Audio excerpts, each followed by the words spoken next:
제가 칼럼에서도 말씀드렸지만 두짐승 시리즈를 할까 하고 이제 스케줄을 잡았는데 성령님이 저에게 두짐승 시리즈는 상당히 무거운 주제인데요. 그리고 또 상당히 자세히 설명을 해야 되는 그러한 주제이기 때문에 아직 때가 아니다라는 저의 그 감동을 주세요. 그래서 우선 빌립보서 시리즈를 먼저 한 다음에 그 다음에 주님이 허락하시는 대로 두짐승 시리즈를 공부하려고 그래요. 이 빌립보서 시리즈를 공부를 할 터인데요. 이 빌립보서나 또는 사도 바울의 모든 서신들을 공부하려면은 기본적으로 알아야 되는 것들이 있어요. 이게 뭘까요? 이제 사도 바울의 출생부터 죽을 때까지의 그 라이프 스토리를 우리가 알아야 돼요. 뭐 다 알고 계시겠지만 우리 분들은 그와 같이 또 뭐가 필요하냐면 지도를 꼭 아셔야 돼요. 그러니까 이 지도와 이 타임 테이블을 모르면은 우리 바울의 편지들을 소화할 수가 없어요. 그래서 우리가 많이 이 공부를 했어요. 그렇죠? 제가 칠판에다가 간단하게 지도와 이 타임 테이블을 아주 간단하게 그리려고 그래요. 그럴 때 여러분들도 노트에다가 빨리 간단하게 이거 하는 연습을 하셔야 돼요. 저는 지금까지 수천 번을 이 지도와 이 테이블을 그린 사람이에요. 전 세계를 다니면서. 그래서 나도 지겨워요, 이제. 그렇지만 또 해야 돼요. 여러분들 주님을 위해서. 자, 그럼 제가 지도를 그릴 텐데 한번 간단하게 그리는 방법을 줄게요. 이쪽에다가 지도 그리면 어떻게 그려야 돼요? 이게 북아프리카예요. 이렇게 해서 이렇게 하는 거예요. 이렇게 빨리 그려보세요. 됐어요? 이스라엘이 어디예요? 이렇게 하면 이스라엘이에요. 여기가 이스라엘이에요. 그렇죠? 여기 이제 이렇게 광야 사해. 이스라엘 안디옥이 어디예요? 안디옥이 여기죠? 여기가 이제 안디옥이요. 예루살렘이 어디예요? 여기죠? 여기 예루살렘. 거의 이해만 적어놓으세요. 이렇게만 우선 그려놔요. 됐죠? 간단하죠? 그 다음에 이제 이것만 이렇게 놔두군요. 그 다음에 이제 이쪽으로 와서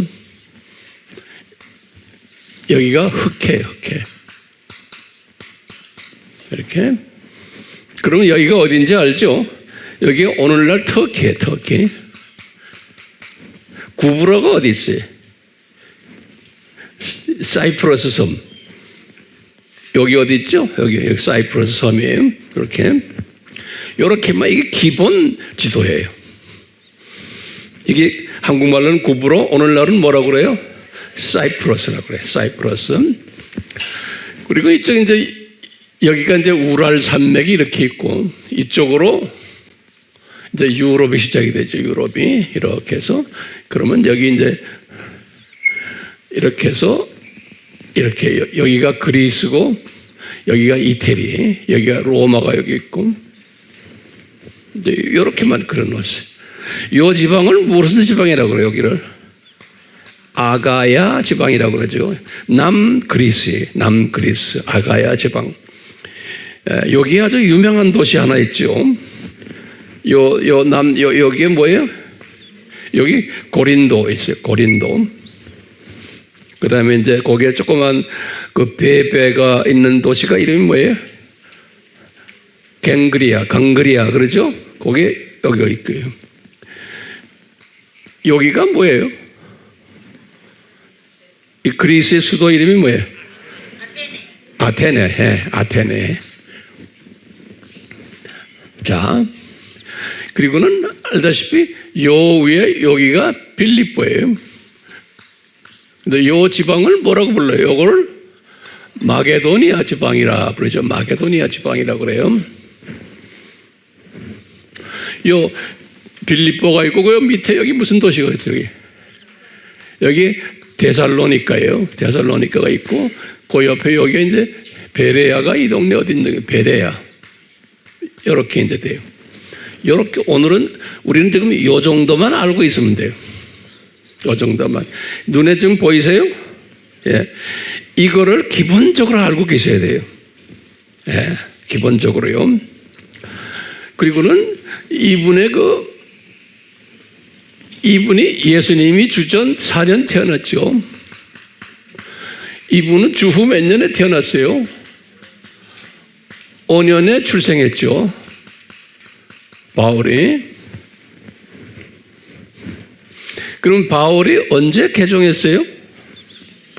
35년에 개종이죠. 바울이 아는 소리예요. 그렇지만 모르는 사람 한 사람이라도 생각하면서 우리가 하는 거예요. 다시 또 반복하는 거예요. 예. 이건 열심히 노트에다 적으세요. 그러니까 이분이 몇 살 때 개종한 거예요? 30세 때 개종한 거예요. 그렇죠? 그래서 이분이 이때 딱 개종하고 10년 후에 안디옥 교회의 부목사님으로 이제 안디옥 교회 부목사님으로요. 딱 10년 후에. 그러니까 이분이 몇 살 때 풀타임 사역자가 됐어요? 딱 보면 여기 40세 때 40년 40세 될 때 주님께서 이분을 이제 사역자로 만들었어요. 그러니까 어머니 태 있기 전에 이미 사역자로 예정된 사람인데 40년을 주님이 훈련시켜 가지고 이분이 이제 풀타임 사역자가 된 거예요. 그래 가지고 이분이 선교 여행을 곧 1년 있다가 언제까지? 48년까지죠. 여기 1차 선교 여행이죠. 그렇죠? 1차 선교 여행. 1차 선교 여행은 어떻게 갔어요? 이 지도를 보면 지도에서 여기 빨간 색깔이 없으면 이 안디옥에서부터 이렇게 해서 이분이 구브로에 갔다가 이렇게 해서 여기 갈라디아 정도 올라갔다가 이렇게 갔다가 다시 이 동네로 내려와서 이렇게 돌아온 거예요. 이렇게 갔다가 이렇게 온 것이 1차 선교 여행이에요. 그러니까 노트에다가도 이렇게 하고 하세요. 예. 그러니까 이 그림을 딱 그리고 있어야 돼요. 예. 1차 선교. 거기 몇 년부터 몇 년이에요? 여기 지금 나오죠? 46년에서 48년에. 그리고 이분이 안디옥으로 다시 돌아와가지고 여기 안디옥으로 다시 돌아와가지고 2년 있다가 여기 지금 50년에서 52년에 2차 선교여행을 간 거예요. 2차 선교여행. 예. 그래서 이분이 2차 선교, 이제 오늘 설교의 이제 시작이 여기서부터예요. 자, 2차 선교여행이에요. 2차 선교여행은 이분이 이 구브로를 가지 않고 이분은 1차 때에 다녔던 이곳을 재방문했어요. 하면서 이제 디모데를 거기에서 픽업해가지고 디모데가 이 동네 출신이거든요. 그래서 이제 이분을 데리고 여기 쭉 간 거예요. 여기 지금 터키 지방 쭉 가서 이쪽 동네가 여기가 어디에 아시아라고 그러죠? 소아시아 그래. 지금도 아시아. 요 아시아 지방. 여기 가서 교회를 7개가 한 8개를 지었어요. 에베소부터 시작을 해서. 교회를, 7교회 플러스 라우디오게, 그 다음에 골로새 교회까지. 그래서 이제 우리 아시아 7교회 그러죠? 거기에 플러스 골로새까지 집어넣으면 8교회. 이렇게 교회 개척을 다 기가 막힌 거예요. 이 넓은 길을요. 한 다음에 이제 이분이 자기 이제 팀들하고 같이 그 팀들이 누굴까요? 같이 간 분들이 한번 우리가 거기다 하나하나 좀 정리해 봅시다. 처음에 바울, 그 다음에 사도행전을 쓰신 분이 누구예요? 누가죠? 그러니까 누가도 같이 간 거예요. 그렇죠? 또 누굴까요? 디모데죠? 디모데. 또 누굴까요? 에바브라리다는 아니에요. 나를 혼돈시키지 마세요. 다시 봐요. 하나하나 이거 정확하게 아셔야 돼. 처음엔 누구예요? 바울, 그 다음에 저자된 누가, 그 다음에 디모데. 그 다음에 누굴까요? 실라. 그렇죠? 실라요. 그 다음에 중요한 분이 누구냐면 디도예요. 디도. 지금 이분들은 생각이 뭐냐면 이분들은 아시아 사람들이니까 여기부터 유럽 아닙니까? 다시 왔던 곳을 돌아서 이 흑해 북쪽에 있는 여기 본도까지 다시 이렇게 쭉 가려고 생각하고 그 팀들하고 의논해서 이제 그렇게 여행 스케줄을 짜서 있는데 이분들이 여기서 이거 끝나고는 요 들어오라고 해서 여기 영어는 트로아스 그래요. 들어와까지 가가지고 이분들이 이제 우리 이제 한번 여기 이 터키 지방을 다시 한번 돌고는 다시 안디옥으로 돌아가자 이렇게 이제 결정한 거예요. 예.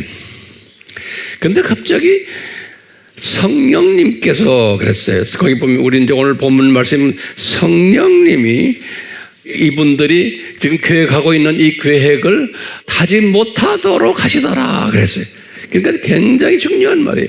성령님이 그 계획대로 하지 못하게 하더라. 그 다음에 또 뭐라고 또 말하냐면 그러다가 이제 예수의 영이 그랬어요. 그러니까 예수님의 Spirit of Jesus, 예수님의 스피릿, 다 성령님이죠. 예수님의 스피릿이 말하기를 너는 가지 못한다. 그러면서 뭐냐? 너희들 계획을 그건 아니고 내가 딴 데로 인도하겠다. 그러시면서 마게도니아 환상을 쫙 보여준 이야기죠. 우리 그래서 그 유명한 영어로는 그래 마세도니안 비전 그래요. 우리 영어도 마세도니안이라고 영어로는 마케도니아라고 그래요. 근데 본래 말은 마케도니아예요. 우리 말이 맞아요. 그래서 마케도니안 비전이에요. 이 비전을 딱 보는데 마게도니아 사람이에요. 마게도니아 옷을 입고 마게도니아 사람이 이제 바울에게 이제 말하는 거예요. 너희들 이리 와서 이 마게도니아로 와서 우리를 도와주시오. 그런 말을 하는 거예요. 그래서 이제 바울이 이 환상을 딱 본 다음에 팀들하고 의논해가지고 팀들이 다가 그래요.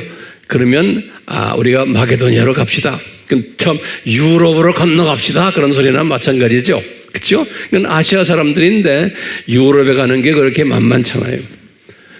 근데 이제 여기서 이제 배를 타고서 이 거리가 바닷길로 약 한 180km라 이렇게 나와요. 한 180km의 바닷길이에요.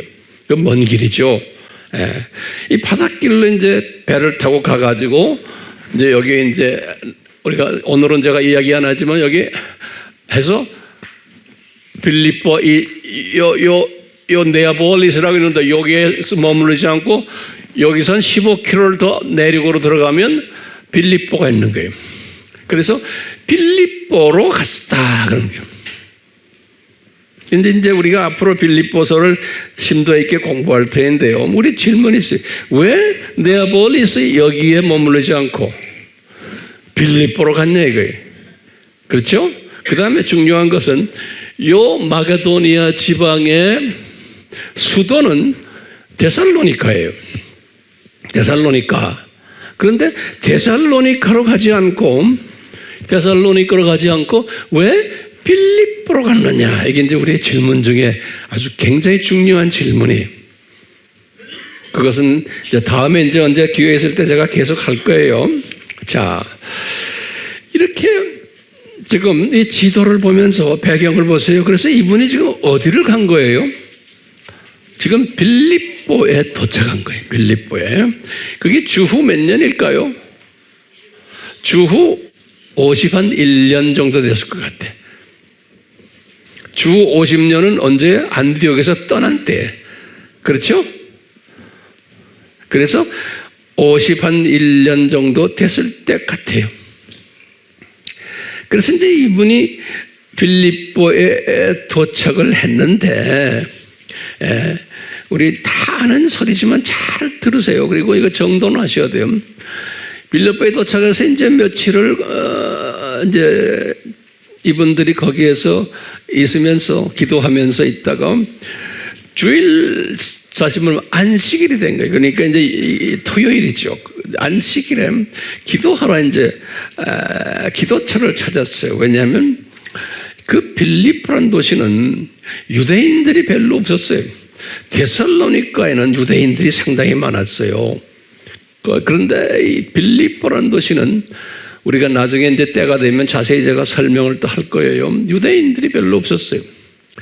그 대신에 이제 로마 군인들, 제대한, 소위 제대한 로마 군인 장군들, 또 고급 장교들, 소위 은퇴한 분들, 그분들이 모여 있는 도시가 빌립보라는 도시예요. 그래서 이제 이 역사가들은 이 빌립보를 제2의 로마라 이렇게 말해요. 이제 이 부분에 대해서 이제 우리가 자세히 언젠가 공부할 거예요. 그러니까 이 빌립보라는 도시는 그래서 성경에도 이 빌립보는 마게도니아의 첫 성이요, 또 로마 제국의 식민지 도시다 이렇게 써놨어요. 그러니까 로마 제국의 식민지라는 말은 그 많은 도시가 있지만 저 도시에 로마 사람들이 많이 살았던 건 저 도시를 로마화한 도시예요. 이 빌립보가 데살로니가도 아니고 아테네도 아니고, 완전히 로마화한 로마 도시 있죠. 새끼 로마 도시, 그러니까 Little Rome 그래요. Little Rome, 조그만 로마예요. 그만큼 글쎄 이 로마 사람들이 특히 하위 계층, 군인 출신들, 고급 공무원들, 이분들이 거기 와서 자리 잡고 살았대.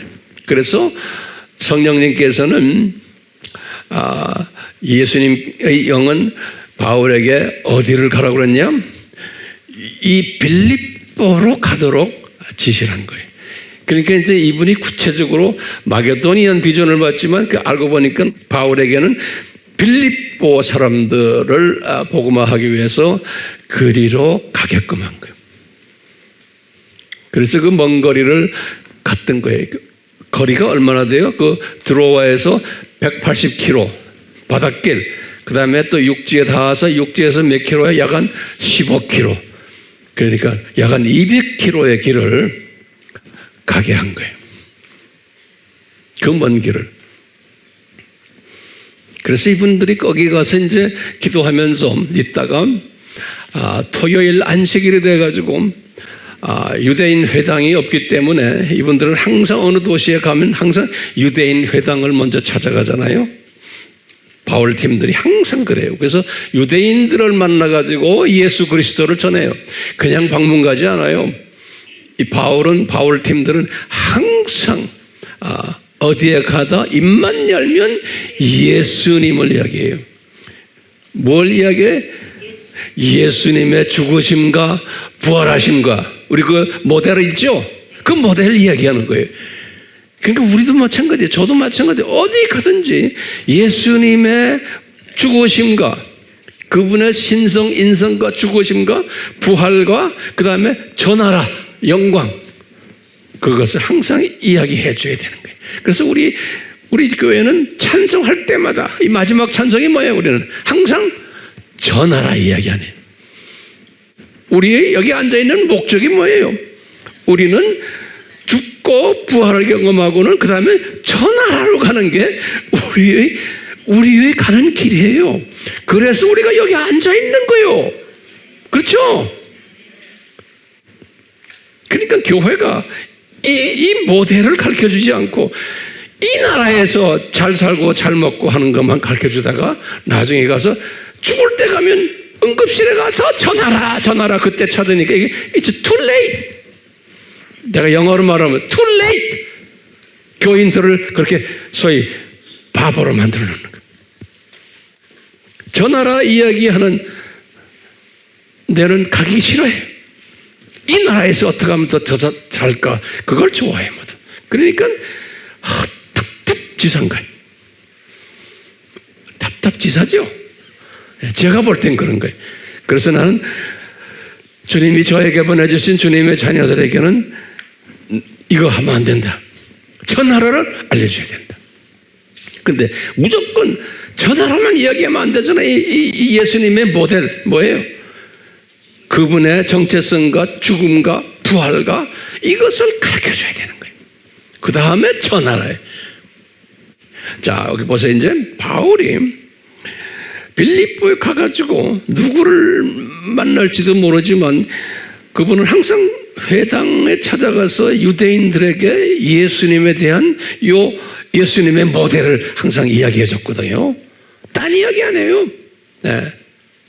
그럼 우리도 바울을 닮아가려면 24시간 입만 열면 이 이야기를 해야 돼. 이 이야기를. 아멘이요?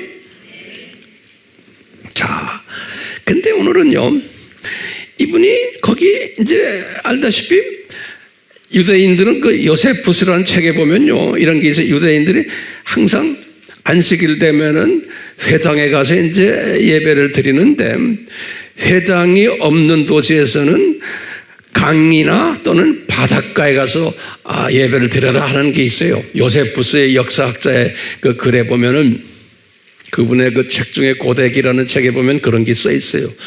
그 보면 회당이 없는 데는 강이나 또 어디예요? 바다에 가서 예배를 드려라. 안식일 날에. 거기에 의해서 이제 바울 팀들도 강에 갔던 거예요. 거기 그 유명한 강 이름이요, 간기데스 그래요. 간기데스. 영어로는 GANGITES.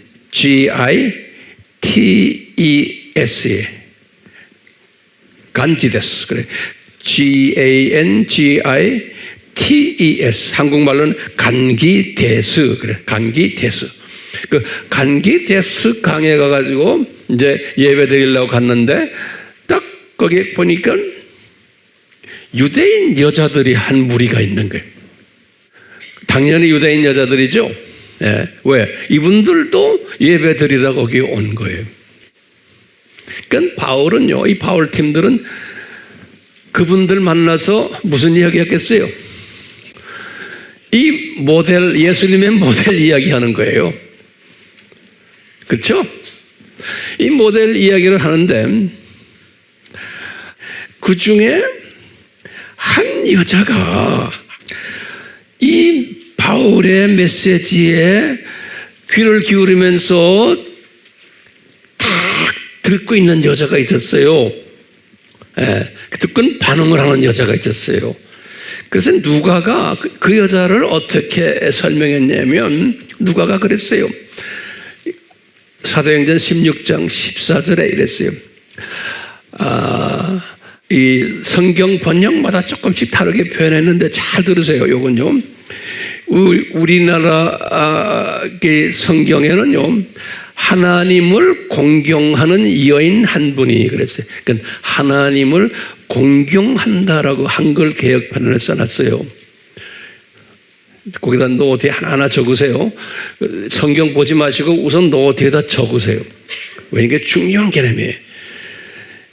이것은 그런데 한국말 킹 제임스에는 뭐라고 번역해놨냐면 내가 보니까요, 하나님을 경배하는 자 이렇게 써요. 우리나라 한글 개혁 성경에는 하나님을 공경하는 자. 근데 하나님, 그 킹 제임스 성경에는, 영어 성경에는 하나님을 경배하는 자. 근데 원어 성경을 내가 딱 보니까 원어에는 뭐라고 그러냐면 헬라말은 세보라는 단어인데 이 단어는 뭐냐면 예배 드린다라는 의미예요. 그러니까 다시 말하면 하나님에게 예배를 드리는 그 사람이에요. 그러니까 이 지금 루디아를 가지고 이야기하는 거예요. 이제 유대인 여자들이 여러 명 있었는데 그 중에 귀를 기울이고 바울의 말을 듣는 여자가 있었는데 그 여자를 묘사를 한 거예요. 누가가 뭐라고 묘사했냐면 하나님을 예배 드리는 그 한 여인이 귀를 쫄깃하면서 우리의 말을 듣더라 그랬어요. 그 말은요, 그러면 이분이 누군가 우리가 이제 분석을 해야 되는 거예요. 하나님을 예배 드리는 여자의 루디아 이름이. 그러면 이제 우리가 이제 중요한 게요. 같은 사도행전 10장 2절에 딱 보면요. 고넬료의 이야기 나와요. 누가가 고넬료를 어떻게 표현했냐면 이 사람은 이방 사람이에요. 이방 이태리 사람이에요. 이태리 군인이죠. 이태리 군인인데 이 사람은 뭐라고 표현했냐면 10장 2절에 하나님을 경외하는 자 그랬어요. 요 고넬료로 표현할 때는 누가가 그러니까요. 영어는 feared, the person who fear of God, fear라는 단어를 썼어요. fear. 원어를 봐도 원어도 달라요. 푸호베오라는 단어가 있는데 푸호베오 여기 fear라는 단어인데요. 이런 단어를 썼어요. 그러니까 고넬료를 묘사할 때는 하나님을 경외하는 자다 이렇게 표현했어요. 그러면 우리 이 신학자들은 어떻게 이야기하냐면요. 하나님을 경외하는 이방인들을 우리는 어떻게 생각하냐면 이방인인데 유대교로 개종한 사람을 부를 때 이 단어를 써요. 다시 내가 반복해요. 이방인인데 유대교로 개종한 사람을 부를 때 이 개종자들을 부를 때 하나님을 경외하는 자다 이렇게 말하는 거예요. 그러니까 고넬료는 이방인으로서 유대교를 믿는 사람이에요. 고넬료는 됐어요?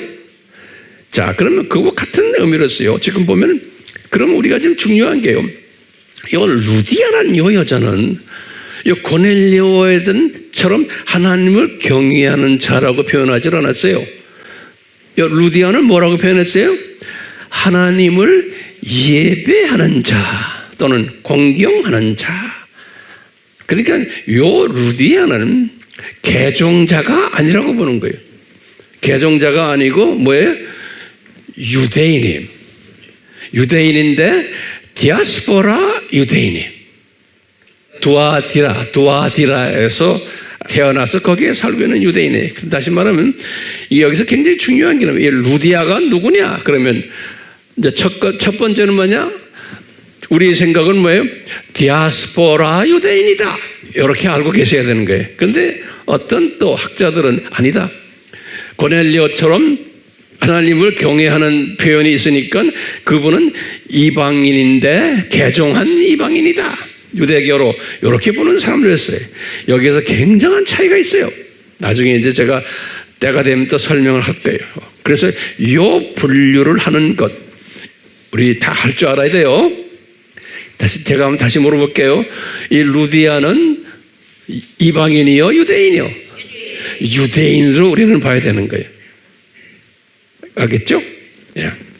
그러니까 근데 유대인인데 이제 거기 여자들 다들 유대인인데 온 여자들도 똑같이 그런데 요 루디아한테만 요 형용사를 썼어요. 무슨 형용사예요? 하나님을 예배하는 여인 그랬어요. 그러니까 이제 누가의 시각에서 본 거예요. 누가가 딱 보니까 이 여자는 보통 내기가 아니구나. 요 여자는 저 다른 여자하고 다르구나. 요 여자는 정말 열심분자구나 라고 우리가 한번 재해석을 할 수 있어요. 그러니까 누가의 시각에서 그렇게 본 거예요. 보통 여자가 아니구나. 열심분자구나. 그러니까 진리를 알려고 그냥 목을 끄집어내서 들으려고 하는 그런 분이구나. 제가 이렇게 보니까 아하, 우리 아미교회 여자들하고 똑같구나 라는 생각을 해봤어요. 아멘이요? 예, 여러분들이 루디아 같아. 자, 그런 의미에서 오늘 상당히 깊은 이야기를 루디아에 관한 이야기를 우리 나누려고 그래요. 준비됐어요? 자, 그러면요. 모든 우리 루디아 이 사람은 누군가 한번 거기다 적어보세요. 루디아는 누군가? 이제 사도행전 16장 14절에 루디아라는 이름이 나와요. 루디아는 누군가? 그러면 첫 번째 아시아 지방, 저 지도에서 아시아 지방에 두아디라 교회가 있죠. 그 두아디라 출신이다 이렇게 알고 있어요. 그렇게 성경에 써 있어요. 근데 이 두아디라 출신인데 지금 이 빌립보까지 온 거예요. 이 두아디라 출신인데 여기까지. 예. 자, 두 번째는 이 여자는 디아스포라 유대인이다 이렇게 우리가 이제 알고 있습니다. 디아스포라 그러니까 해외에서 태어난 유대인이다. 세 번째는 이 여자는 자주색 옷감을 파는 장사하는 비즈니스 여자다. 이 자주색 그 성경에는 퍼플 자주색 옷감을 파는 여자다 그랬어요. 그렇게 딱 성경에 적어놨어요. 왜냐하면 자주색이란 건 굉장히 중요한 거예요. 이 로마의 왕들 또 귀족들 장군들 그분들의 그 유니폼 또 그 사모님들의 옷들이 다 이 자주색 옷감을 가지고서 그분들이 옷을 입는 거예요. 그렇기 때문에 지금 우리 그것이 로마 카톨릭이나 정교회나 가면 그 사제들이 입는 옷이 있잖아요. 이 자주색 옷이 이렇게 고급을 이야기하는, 고위층을 이야기하는. 그러니까 이 고위층 상대로 옷 장사를 하시는 분이다. 이렇게 이제 아시면 돼요. 네 번째로는 이분은 고위층 상대로 장사를 하는 분이기 때문에 고위층들과 많은 이 상류층들과 교제하는 사람이 이 여자분이 그 발이 넓은 사람이 인맥이 대단한 여자분이 유대인 비즈니스우먼인데 이 로마 군인들 장군들 그 사모님들과 아주 가까운 사이에 있네. 특히 이 빌립보라는 요도시가 로마 고위층들이 사는 도시예요. 그렇기 때문에 여기까지 와서 지금 장사를 하는 사람. 예. 그러다 보면 이분이 그러면 거기 보면 거기에 방문자로 온 것이 아니고 이 루디아가 보니까 자기 집이 있고 집도 꽤 큰 집에 있어요. 이분이 바울을 만나가지고 예수님을 이제 만나서 이분이 물 세례받고 또 그 가족들도 물 세례받고 이분이 세례받자마자 우리 집에 가서 유하십시오. 이제는 당신들 딴 데 주무시지 마시고 해서 초청까지 했던 여자분이에요. 예. 그러니까 자기 집이 상당히 컸던 모양이에요. 그러니까 제가 보기엔 두아디라에는 공장이 있고 제 생각이에요. 네. 이 물감 들이고 뭐 하려면 공장이 대단하게 컸을 거예요. 네.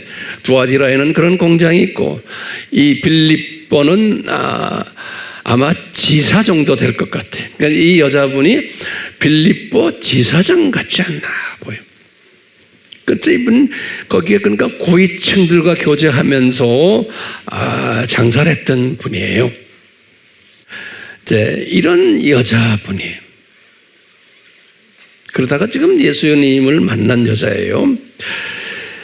근데 이 누가가 이 여자를 어떻게 표현했냐면요. 16장 14절에 이렇게 표현했어요. 여러 여자들 중에서 바울이 예수님에 대해서 외칠 때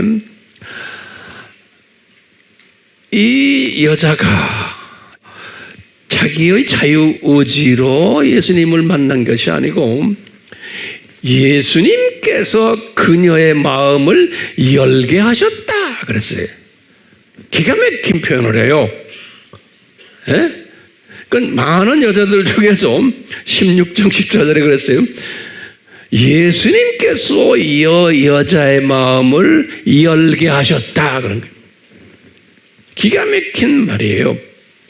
그러니까 이 여자가 똑똑해서도 아니고 운이 좋아서도 아니고 이것은 예수님이 그 여자의 마음을 감동 줘가지고 예수님을 구세주로 영접하게 디자인되어 있는 것을 우리가 알 수가 있어요. 그래야 안 그래요? 요 말 하나가요. 누가는 이렇게 따라다니면서 보면서 그걸 그대로 기록한 거예요. 성령님의 인도에 의해서. 그러니까 유대인들이 많지만 거기서 유대인 여자들 중에 있지만 그중에 요 루디아 한 여자만 예수님을 영접한 거예요. 그러니까 이게 기가 막힌 우리 신학적인 뜻이 숨겨져 있어요. 왜요?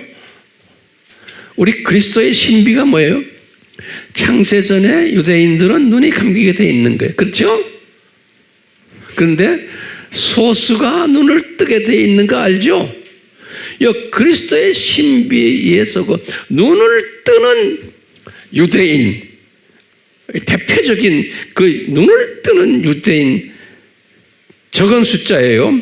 그러니까 그 당시에 우리말로 하면 메시아닉 유대인이에요. 바울 당시에. 그러다 보니까 바울 당시에 메시아닉 유대인들이 누가 12제자들, 그렇죠? 예루살렘에 있는 또 교인들, 또 바울 팀들, 이분들이 그 당시의 메시아닉 유대인이에요. 근데 그 숫자는 소수예요. 전체 유대인을 가지고 이야기한다면 아주 소수가 눈을 뜬 거예요. 예수님에 대해서. 그렇게 해야 되죠. 뭐에 의해서? 그리스도의 신비에 의하면 소수만 눈뜨게 돼 있는데 이 루디아도 지금 여러 소수 중에 들어가는 것 같아요.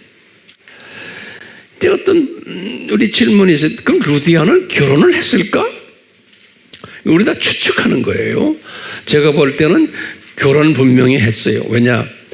사도행전의 16장에 제일 마지막에 뭐라고 그랬어요? 이 여자의 집에서 온 가족과 함께 뭐가 있었다? 예배를 드렸다 그랬죠? 그러니까 이 루디아의 집에서 예배를 첫 유럽 교회예요. 이 빌립보가 첫 유럽 도시예요. 그러니까요, 첫 유럽 교회가 루디아의 집에서 루디아의 가족들이 주축이 돼가지고 거기에 또 제가 볼 때는 그 간수 가족들 또 점치다가 예수님을 만난 그 여자 거기에 지금 내가 볼 때는 에바 브로디도도 아마 있지 않았나 생각하네. 에바 브로디도. 우리 지난 시간에 우리 에바 브로디도 봤죠? 이런 팀들이 모여서 그 집에서 첫 예배를 드렸는데, 그러니까 첫 유럽에서 이 집이 첫 유럽 교회다 이렇게 보시면 되겠어요. 그럴 때 그럼 남편은 있나? 라고 본다면 그 집안에서 그럴 때 남편은 저는 있다라고 보고 있어요. 이 남편은 그 당시에 거기 계셨나? 누가가 남편에 대한 이야기는 없기 때문에 제 생각엔 남편은 본사 두아디라에 있지 않았나라고 볼 수 있어요. 그냥 우리 추측이에요. 예. 남편은요 본사에서 할 일이 또 많잖아요. 예.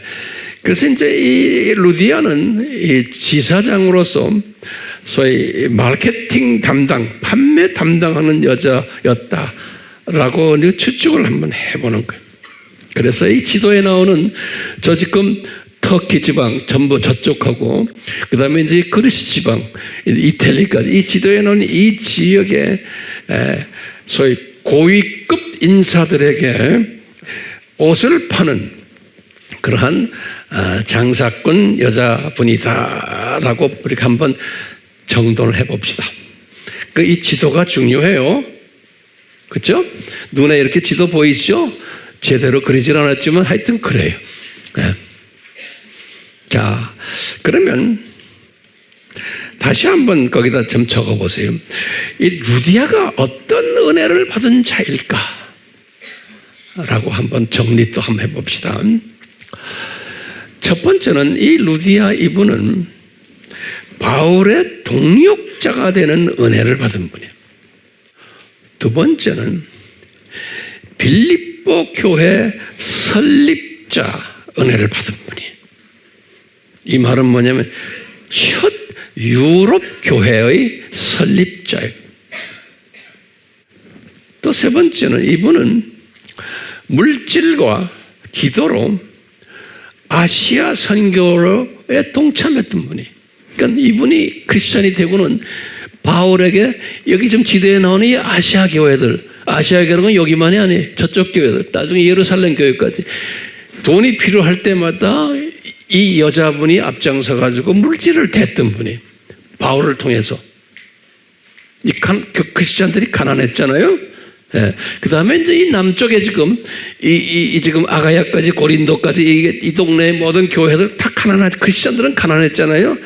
이 가난한 크리스찬들에게 물질을 댔던 분이. 저는 우리가 이렇게 보는 거예요. 그러니까 은혜죠. 이 여자분이 다른 말로 표현하면 아시아 선교에 이 지금 아시아 대륙의 선교에 물질과 기도로서 동참했던 분이고 또 지금 유럽에 들어왔어요. 유럽 선교에 기도와 물질로 섬겼던 은혜 받은 사람으로 우리가 보는 거예요. 자, 그런데 이제 지금부터 제가 이제 본론이에요. 이 서론이 좀 길었어요. 그런데 우리가 이제 이렇게 빌립보서를 보거나 또는 오늘 사도행전 16장 이렇게 보면은 누가가 사도행전 16장에서 누가가 기도 기록할 때 보면은 지금 이 빌립보 교회 사건을 기록할 때 이 루디아라는 이름을 딱 2번 거론해요.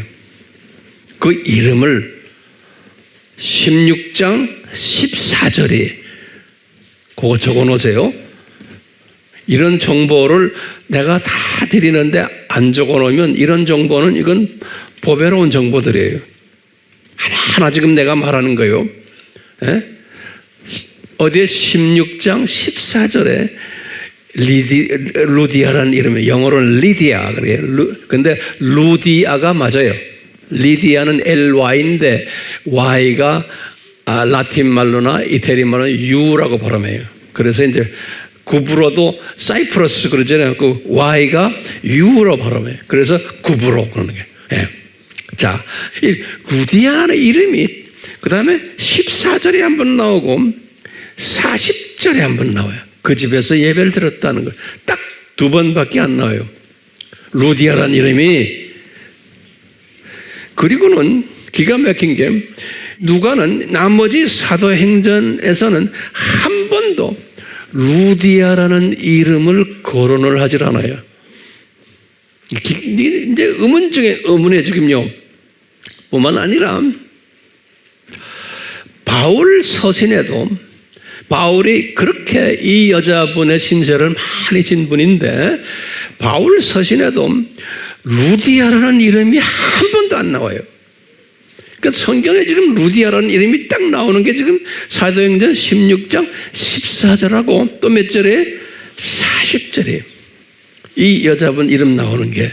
그리고는 사도행전 전체도 없고 바울 서신 전체도 없고 심지어 우리가 지금 빌립보서 공부하고 있죠. 빌립보서에도 루디아 이름이 있어요 없어요? 없어요. 이 빌립보서를 개척한 개척 목사님이세요. 그렇죠? 그리고 이렇게 큰 일을 한 여자분인데 바울도 이 여자 이름을 한 번도 거론하지 않았어요. 자기 서신에서. 그럼 이것을 어떻게 우리가 이해해야 되는 거예요? 저는 이걸 가지고 많이 묵상했어요. 오랫동안. 그러니까 우리는 그냥 루디아 하면 사도행전에 나오는 그 루디아 그걸 하고 그냥 이분 이 정도 아니에요? 근데 실제로 루디아를 다른 성경에서는 없어요. 그러면 이게 왜 이럴까? 이제 제가 깨달음이에요. 성령님이 우리 예수님이 이 루디아를 숨기셨구나. 이렇게 제가 한번 추측을 해보는 거예요. 숨기셨는데 왜 숨기셨을까? 그건 좀 이따가 제가 좀 설명하려고 그래요. 그럼 우리가 봐요. 오늘 우리 지금 빌립보서 강의를 하잖아요. 빌립보서를 딱 보면요, 바울이 기록했잖아요. 바울이 언제요? 빌립보서 언제 기록했어요? 주후 몇 년에? 60에서 62년. 이때 이제 이분이 빌립보서를 기록한 거예요. 이때. 그렇죠? 그러니까 빌립보 교회가 이때 개척이 이때 됐죠?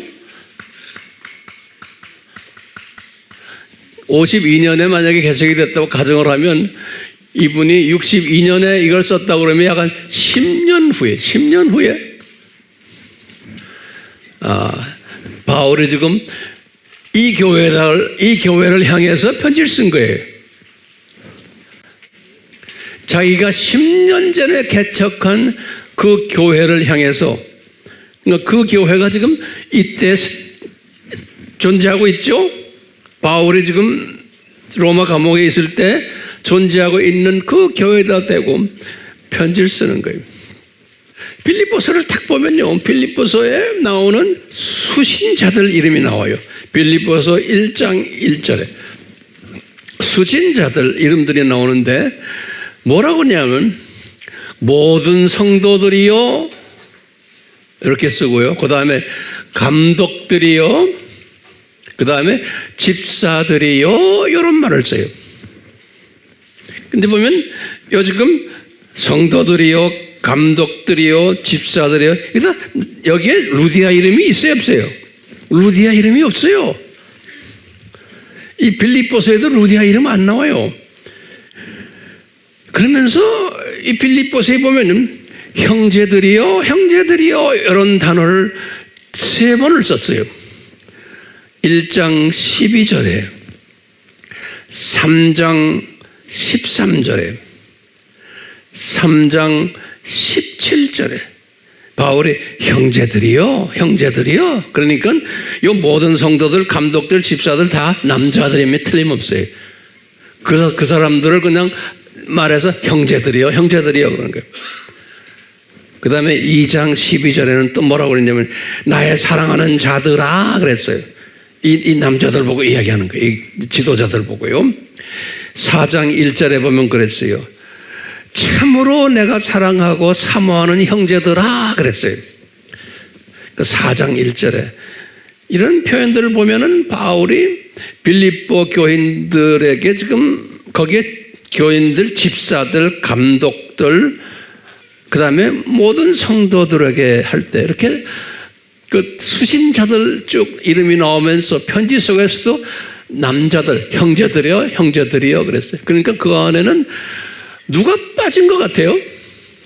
내가 볼 때는 루디아가 빠져버렸어. 루디아 이름이 안 나와요. 이름도 안 나오지만 루디아라는 여자에 관한 이야기가 없어요. 고작해 그 안에서 좀 서로가 말썽 부렸던 두 권사님들이 계셔. 유오디아와 순두계, 서로 싸움하지 말아라 그런 여자 이름이 나오지만 어떤 사람은 이 두 여자 중에 하나가 루디아가 아닌가 이렇게 말하는 사람도 가끔 있더라고요. 네, 어느 여기에 대한 책을 읽어보니까 아니에요. 이분들은 4장 2절에 나오죠. 그러니까요, 이 빌립보서에는 누구 이름이 없어요? 루디아 이름이 없어요. 그러면은 또 우리 질문을 딱 던져요. 루디아가 그러면 죽었나? 이렇게도 우리 생각할 수 있죠. 네? 예컨대 이 교회를 개척을 하고는 여기다 좀 노트에 좀 적으세요. 이것도 우리가 여러분들 가르치면서 이게 다 필요하기 때문에 그래요. 여러분들 생각을 내가 이렇게 좀 자꾸 발전시키는 거예요. 왜 이름이 없나 이렇게 이 10년 후에 여기다가 편지를 하는데 그 당시에 보니까 60년대 62년 이때에 빌립보 교회에 편지를 쓰는 건데 루디아 이름이 없는 거예요. 그러면 이제 우리가 생각해 루디아 이분 죽었나? 개척하자마자 첫 번째 가능성이죠. 두 번째는 뭐냐면 이분이 빌립보에서 떠나가지고 고향 두아디아라로 가버렸나? 이렇게도 생각할 수 있죠. 그분 이름이 안 나오니까. 또 세 번째는 이분이 기독교를 포기하고 유대교로 다시 개종해버렸나? 온갖 추측이 나와요. 왜? 이분에 대한 안부 이야기가 없는 거예요. 이 루디아에 대한 안부 이야기가 없는 거예요. 근데 우리 추측은 뭐죠? 루디아를 성령님이 숨겨놓으셨다 이렇게 보는 거예요. 예. 바울에게도 성령님이 루디아는 거론하지 말아라. 누가에게도 마찬가지죠. 예. 제가 볼 때는 이 루디아는 우리 빌립보서 공부를 지난번에 했지만 이 예수님의 마음 그 모델 있죠? 그 모델을 바울이 이야기할 때 예수님의 모델인데 그것을 닮아서 그 모델대로 살던 분들이 누군지 아느냐? 그러면서 바울이 그랬지 나다 그러는 거예요. 그렇죠? 바울 자신이 내가 이 모델대로 살고 이 모델대로 지금 계속 내가 상을 위해서 따라가고 있다. 그런 말 했죠? 2장 20절에서 30절에 바울이 나다. 그 다음에 이분이 나만이 아니고 디모데다. 2장 19절에서 24절이. 그 다음에 에바브로디도다. 2장 25절에서 30절에도 그랬어요. 바울이 빌립보서에서 지난 시간에 공부했죠. 그런데 여기 황 목사님 생각에는 이분보다도 더 이 예수님의 모델을 따라갔던 분이 누굴까? 내 생각에는 루디아예요. 예. 그런데 루디아 이름은 바울이 거론을 하지 않은 거예요. 루디아 이름은. 왜? 직접적으로 죽은 사건, 부활 사건, 영광 사건에 해당되는 아주 귀한 자매가 있다면 루디아 같아요. 그런데 바울이 루디아를 거론하지 않았어요. 왜냐? 성령님께서 그 여자분은 숨겨놔라. 저는 그렇게 생각해요. 그 이유를 또 좀 이따 제가 설명해 드릴게요. 자, 그러면 이제 우리 질문이에요. 우리 질문이 뭐냐면 바울이 남자 이름들만 다 하고 빌립보서에 보면 전부 안부 전하는 것도 전부 남자들만 이야기했어요. 여자 두 분 유오디아와 순두개는 좀 못단지나는 여자로만 그냥 여자를 좀 비하하는 이런 식으로만 볼 수가 있어요. 그런 다시 말하면 바울의 여성관이 이런가? 이렇게 하면 우리가 추측을 해보는 거예요. 지금부터 내 말 잘 들으세요. 우리 추측에 다예요. 네? 바울의 여성관이 그러면 어떤가? 그럼 바울은요 유대인 출신 아니에요. 그 다음에 유대교 전통 속에서 자랐던 분 아니에요. 특히 바리새인이거든요. 그러니까 이분들은 남녀를 따질 때 남자 우위적인 그런 사상을 가졌던 사람이에요. 그래서 보면요 우리가 얼뜻 보면은 지금부터 잘 들으세요. 이분의 고린도 전서를 보면 고린도 후서에도 보면 뭐가 나오냐면 바울이 여성을 좀 비하하는 그러한 내용들이 숨겨져 있어요. 예. 제가 관계되는 성경 구절을 제가 드릴게요. 그게 주후 55년이에요. 고린도 전서 후서를 쓴 것이요. 그러니까 여기 지금 보세요. 지금 여기 55년이에요. 고린도전서 11장 3절에 보면은 바울이 이런 말을 했어요. 남자의 머리는 그리스도시고 여자의 머리는 남자다 그랬어요. 네. 그러니까 남자가 더 높다죠? 11장 9절에는 또 이런 말을 했어요. 고린도전서에요. 여자가 남자를 위해서 창조되었다 그런다고. 바울이 기가 막힌 말을 해요. 우리가 이런 말을 딱 들으면요, 기분이 좋아요, 안 좋아요, 여자들? 안 좋죠. 예. 그 다음에 이제 14장 34절에는 아주 기가 막힌 말을 했어요. 뭐냐? 너희 여자들아, 교회 안에서 조용해라. 그러면서 하나님이 너희들에게는 말하는 것을 허락하지 않았다. 그러니까 다만 복종해라. 이런 말을 했어요. 기가 막힌 기분 나쁜 말을 했어요. 이렇게 딱 보면은 바울은 분명히 여성관이 남자 우위관이 있는 것 같아요. 그렇죠? 우리가 지금요, 그뿐 아니라 바울이 디모데에게 말씀하신 게 있어요. 디모데 전서예요. 주 63년에 디모데 전서 2장 12절에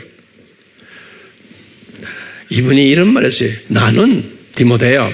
이거 이제 디모데는 에베소 교회에서 그때 목회할 때예요.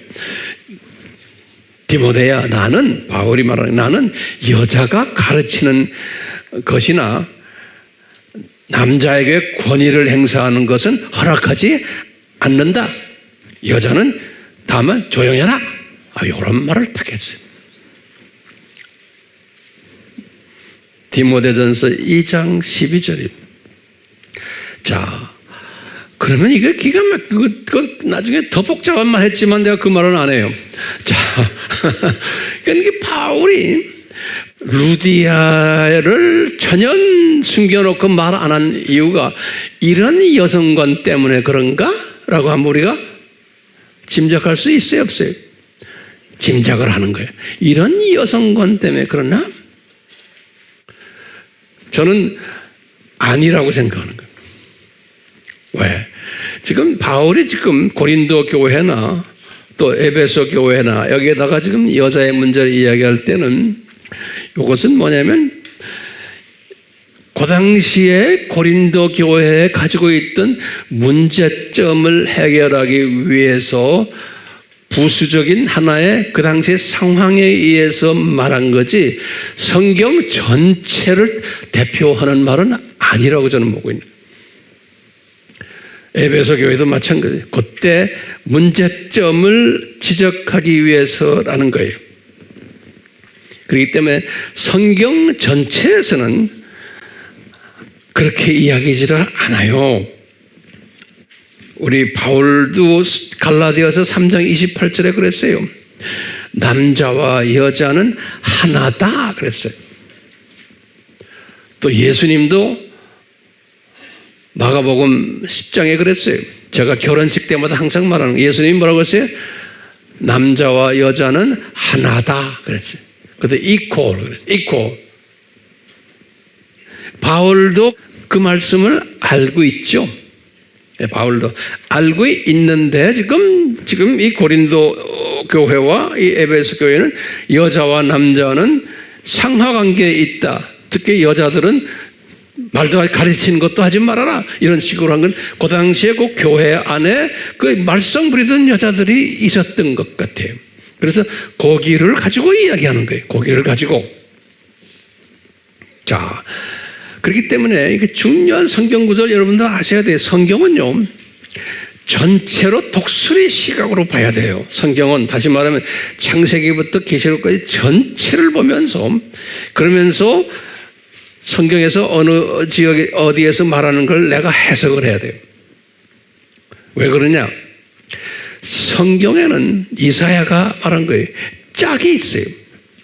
이사야서 34장 16절에 이거 꼭 알아두세요. 이사야서 34장 16절에 성경에는 꼭 짝을 만들어놨어요. 짝을. 그래서요 이사야서 28장 13절이에요. 이 두 성경 구절은 꼭 기억하셔야 돼요. 이사야에게 가르쳐준 거예요. 이사야서 28장 13절에는 뭐라고 그랬냐면, 이사야야, 내가 나의 가르침을 여기다 조금 찔끔 써놓고, 저쪽 동네 가서 또 찔끔 써놓고, 저쪽 동네 가서 찔끔 써놓고, 여기저기다 벌려놨단다. 그러니까 너의 일은 뭐냐? 이 찔끔찔끔을 다 모아가지고 짝을 만들어야 된단다 그러는 거예요. 성경이 그렇게 구조가 되어 있다는 거예요. 왜 이렇게 하실까? 우리는 성질 급한 사람들 한꺼번에 다 하시지? 왜? 성경 전체를 공부하고 읽고 연구하라고 일부러 여기다가 조금, 저기다가 조금, 여기다가 조금 했다는 거예요. 이사야서 몇 장 몇 절에? 28장 13절, 그리고 짝이 있다 34장 16절이에요. 예, 그렇기 때문에 우리가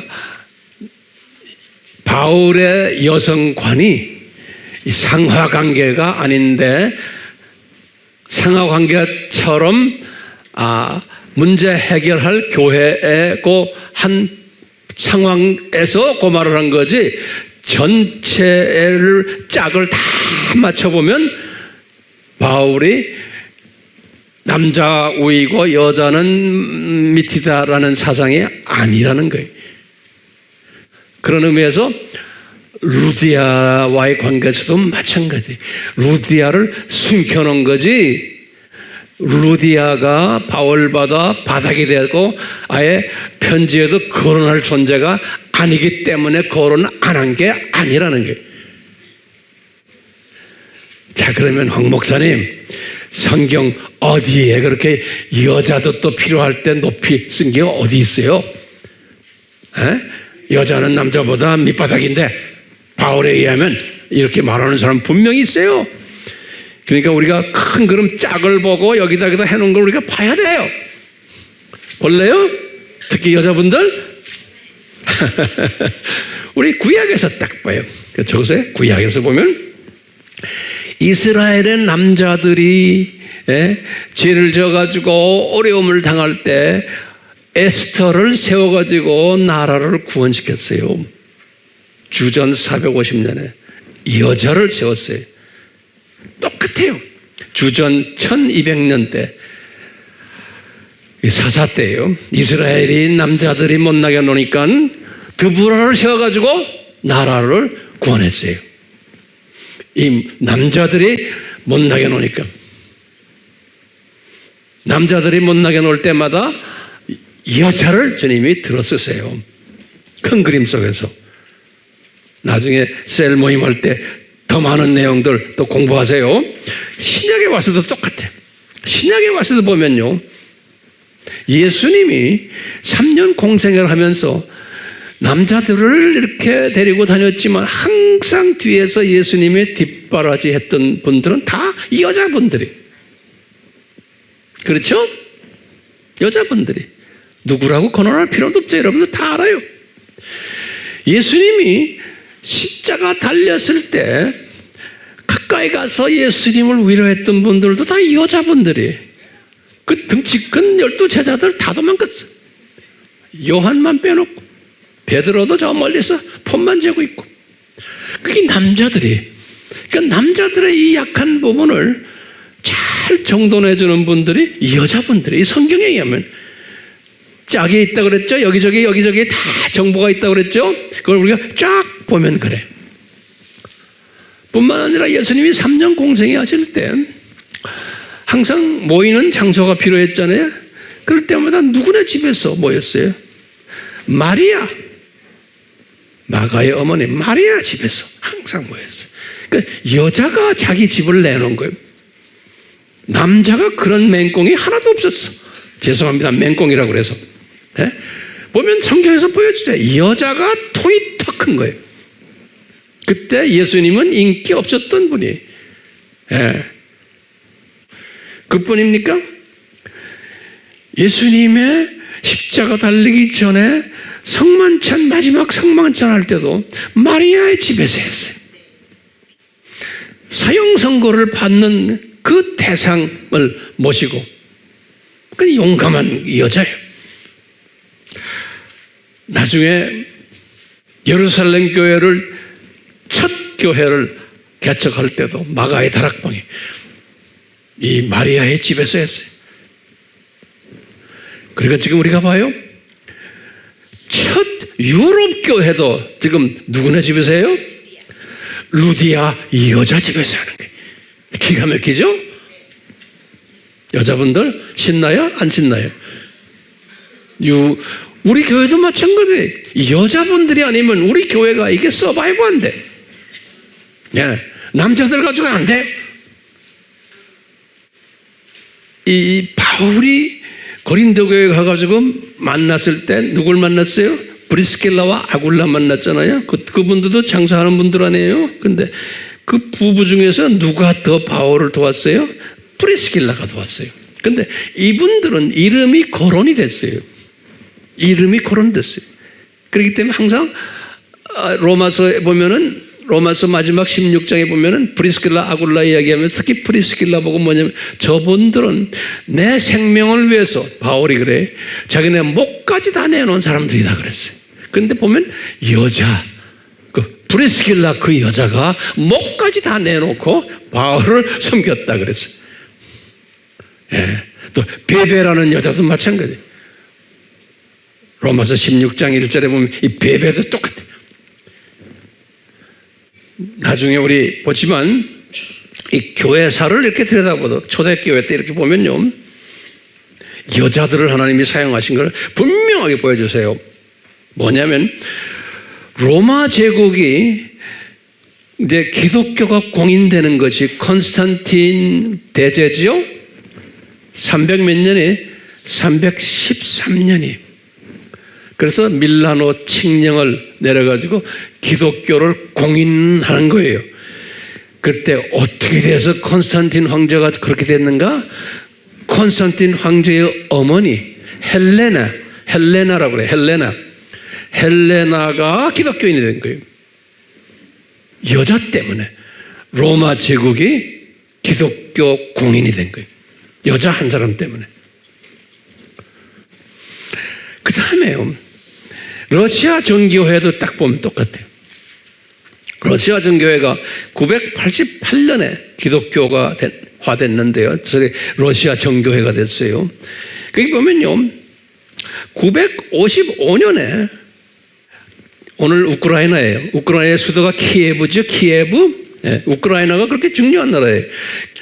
그 키예브 왕, 다시 말하면 우크라이나의 왕 이름이 이고르라고 그래요. 이고르.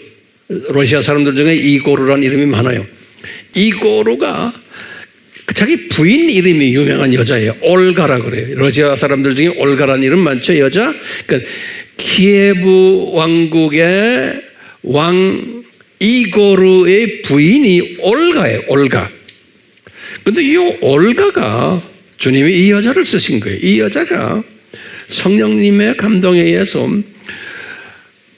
키예브에서 이스탄불이에요. 거기 콘스탄티노플이에요. 오늘날 이스탄불로 가서 그리스 정교회의 사제들에게서 세례를 받았어요. 그러니까 이 슬라브족 사람 중에 제일 먼저 세례를 받은 분이 누구냐? 올가예요. 올가. 여자예요. 그 올가가 955년이에요. 근데 이 올가의 손자가 누구냐면 그 유명한 러시아 사람들 이 이름이 많죠. 브라디미르. 지금 푸틴도 브라디미르 아니에요? 이 브라디미르 황제예요. 이 올가의 손자가, 이 사람은 러시아, 모스크바가 포함된 러시아예요. 이 러시아의 황제 브라디미르 황제가 자기 할머니 올가 때문에 기독교를 공인한 거예요. 988년에. 이렇게 보면 기독교 역사를 보면요, 여자들의 역할이 이렇게 두드러지게 있는 것을 볼 수가 있어요. 이런 의미에서 볼 때 바울이 루디아를 고린도 전서나 아까 디모데전서에 볼 때 여자들을 무시했기 때문에, 말도 못하게 하고 뭐 가르치지도 못하게 하고 무시했기 때문에 이 루디아를 숨겼나? 그럼 뭐라고 우리가 대답할 수 있어요? 아니다라고 보는 거예요. 예. 바울이 다 알잖아요. 마가의 다락방에서 일어난 이야기들, 예. 루디아의 가정에서 일어난 이야기들 다 여사를 쓰신 것을 바울이 알고 있죠. 예. 자, 그러면 우리 이제 결론적인 이야기예요. 왜 그러면은 예수님이 바울을 통해서 이 루디아를 숨겨 놓으셨나?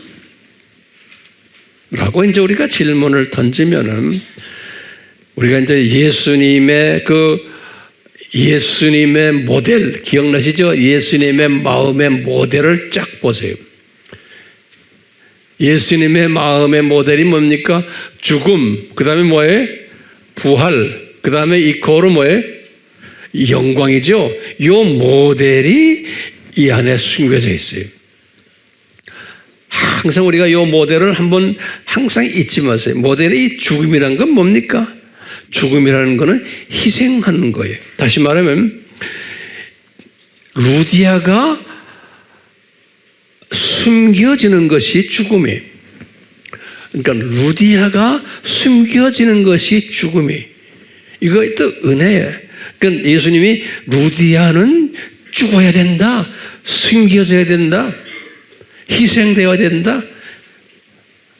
그래서 이 죽음 원칙에 의해서 루디아를 숨겨 놓으시는 거예요. 왜? 이 아시아의 사람들을 살아나기 위해서, 이 유럽의 모든 하나님의 자녀들이 살아나게 하기 위해서는 누가 죽어야 되는데, 이 루디아가 물질과 기도를 대지만 영광받지 못하게 하면서 죽여놓는 거예요. 너는 그냥 숨어 있어라. 이름 내지 말고. 그러면 누가 부활이 될까요? 예? 아시아가 살아나는 거예요. 유럽 제국이 살아나는 거예요. 로마 제국이 살아나는 일을 하는 거예요. 요 분, 예? 누구를 통해서? 바울을 통해서. 그러니까 이 여자가 죽음으로 바울이 살아나는 거예요. 바울의 사역이. 그래가지고 유럽, 이 로마 제국이 살아나는, 부활되는 일이 일어나는 거예요. 그러므로서 이제 영광, 무슨 영광이냐? 이 여자분이, 루디아가 나중에 높임을 받는 거예요. 하늘나라에 가서. 근데 신기한 게요, 이 루디아란 이 여자가 특히 그 로마 가톨릭에서는 이 루디아를 굉장히 중요하게 생각해요. 그 다음에 그리스 정교회, 그 다음에 이 러시아 정교회에서, 여러분들 웹에 들어가서 보시면 이 교회들이 루디아를 수호 성인으로 생각해요. 그래서 세인트 루디아 그래요. 그래서 각 나라마다 이분을 향해서 셀레브레이트하는 날이 있어요. 몇 월 며칠. 그래서 이 로마 가톨릭도 몇 월 며칠 나는 세인 루디아 데이예요. 전 세계가 이 루디아를 섬기는 거예요. 이 자기네 수호 여신으로. 그러니까 이 주님께서요, 이분을, 루디아는 완전히 죽은 사람이고, 루디아 때문에 바울이 살아나고 로마 제국이 살아나고, 그래서 영광을 받게 하는, 네, 이 모델이 여기에 적용되지 않나라고 보고 있어요. 그러니까요, 이 바울과 루디아의 만남이에요. 이것은 하나님의 계획일까요? 아닐까요? 이게 하나님의 계획이에요. 만남인데, 이게 이 루디아의 죽는 이 일 때문에 바울이 복받은 사람이에요. 이 루디아를 숨겨놓음으로써, 이 루디아는 뜨기를 싫어하는 사람이에요. 그 대신에 이분이 뜨지 않고 숨어 있으니까 누가 뜨게끔 하세요? 세역적으로는 바울을 뜨게끔 하신 거예요. 그러니까 한 사람은 죽어야 되고 한 사람은 떠야 되는 거예요. 이게 지금 이 원칙, 이 모델, 예수님의 모델이에요. 그러니까 이렇게 쭉 보니까요, 이 기독교의 복음 역사 무대를 쫙 보면 똑같아요. 바울은 뜨는 사람이에요. 그렇기 때문에 역사 무대 속에서 이분은 주인공으로 보시면 돼요. 바울은 주인공이에요. 연극 배우로 생각하면. 그렇다면 여러분들, 루디아는 그럼 뭘까요? 연극을 한번 이렇게 생각해요. 루디아는 무슨 역할을 하는 사람이에요? 연출가예요? 연출가는 이름이 프로그램에 나와요. 연출가가 누구다? 그렇죠? 그러니까 아니에요. 그러면 조연들이요? 조연들도 다 프로그램에 나와요. 뭐 카메라맨들, 조명하는 사람, 그 사람들도 이름이 다 나와요. 아나운서 아니에요. 이 연극 무대에서 주연은 누구요? 주연은 바울이에요. 그런데 그러면 루디아는 이 연극 무대에서 누굴까? 한번 저에게 좀 좋은 아이디어를 주세요. 프로그램에 안 나와, 이름이. 그런데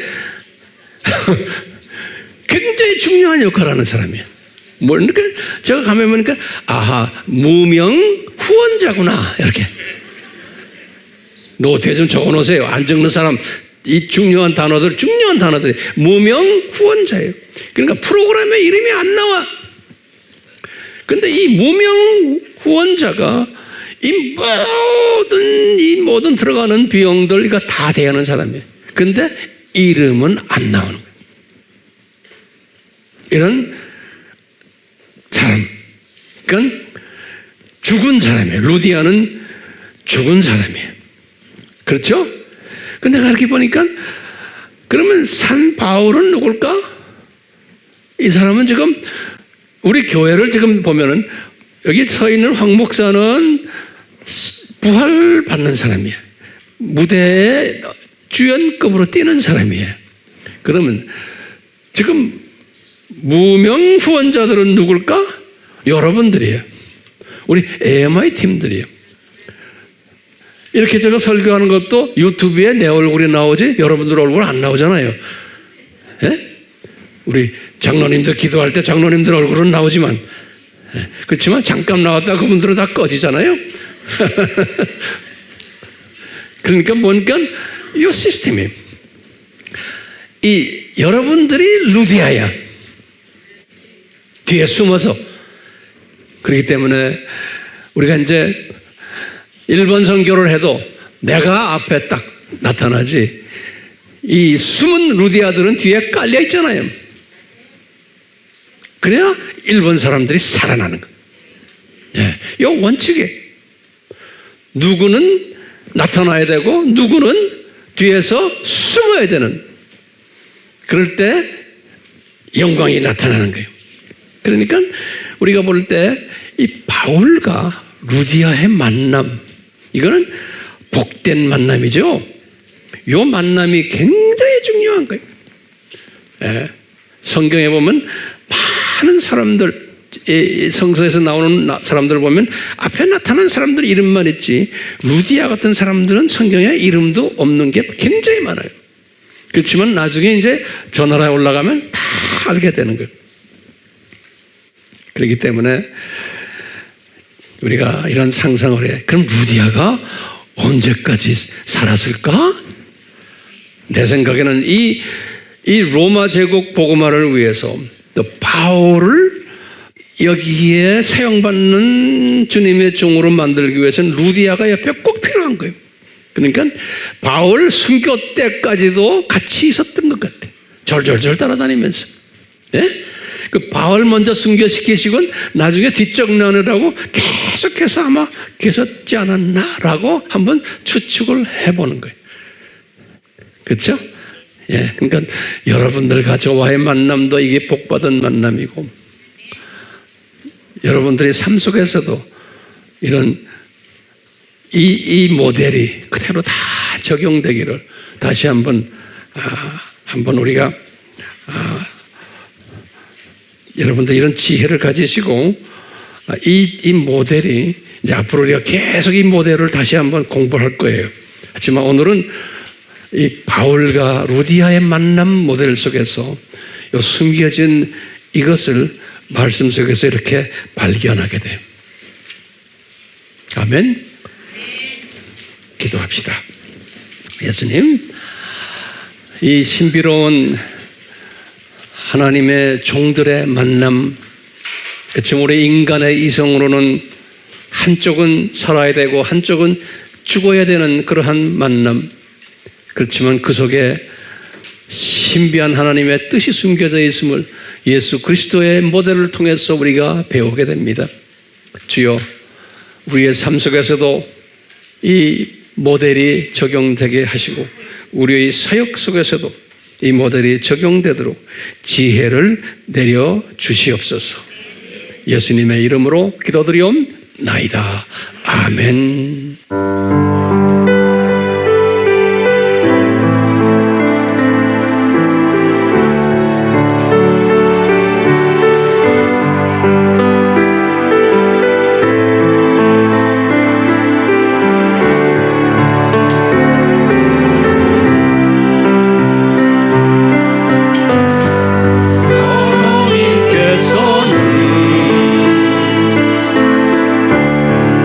우리의 만남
예수님 크신 은혜로 우리 AMI 팀들 하나같이 루디아의 그 포지션을 주시고 빛도 없이 이름도 없이 리디아의 스피릿을 가지고